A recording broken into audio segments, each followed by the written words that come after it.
This is section 2.5. We've done some parts of 2.5, but not everything, and we're going to add in some things here. We're going to start talking about proofs and two-column proofs. So if you can find this page in your notes and follow along with me here, it says here, a proof is a convincing argument that uses deductive reasoning. So a proof logically shows why a conjecture is true, okay, or essentially a statement is true. It says a two-column proof lists each statement on the left, okay, so I'm going to go through and show you um, what we're talking about here in just a second here, but the statements are on the left. The justification or the reasons for each statement is on the right. And like I said, you've seen this just a little bit when we start talking about equations, and that's what you're going to see a lot of today, okay? But each statement must follow logically from the steps before it, okay? So each statement is determined by the previous statement before, all right?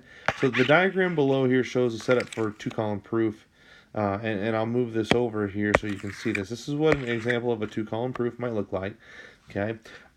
Every time on a two-column proof, now this is the part that's different that you haven't seen yet, is the fact that you are always given a given, and then they're always going to ask you to prove something.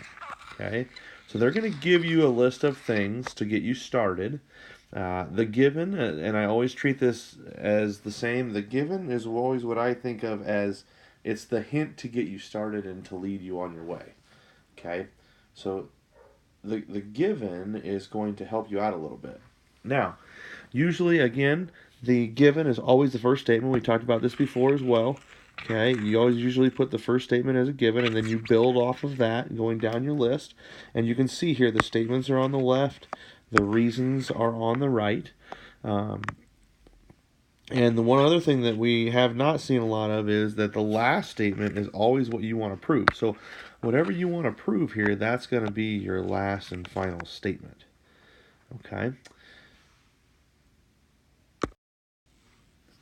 All right, so let's look at this first example here. I've got this first example in your notes. And let's go through and take a look here. Okay, so it says here, it says, what's the value of x, and then justify each step. So on this one, it's not giving you anything to as a given. It's not giving you anything that they want you to prove right now. So this is just like the previous problems we did before. And right now, as you look at the problem here, you can set this up so that 2x plus 30 and x, if I look at these two angles, if I add these two angles together, they form a straight line, which means they're 180 degrees. So I can say, in this case right now, I'm just going to call that first step right now my given. Okay, and then what I'm going to do is I'm just simply going to solve the equation as we go step by step. So my next step would read 3x plus 30 is going to equal 180. And my question is what did I do?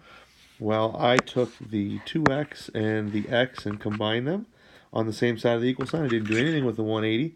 So the reason here is for combining like terms.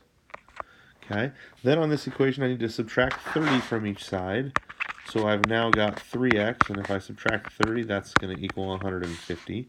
So here I subtracted 30 from that side and subtracted 30 from both sides. Because I did it from both sides, this is the subtraction property. And then finally, to finish it up, I'm going to divide by 3. And when I divide by 3, I end up with x equals 50. Again, each side divide by 3.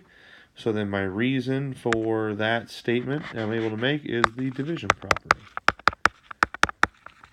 Okay, so again, like I said, these first ones here are very similar to what you've already done. You're just filling in the properties on the equations. These will change a little bit with the next page, though. So go ahead and complete these on the ClassKick example on this page, and then go to that next video.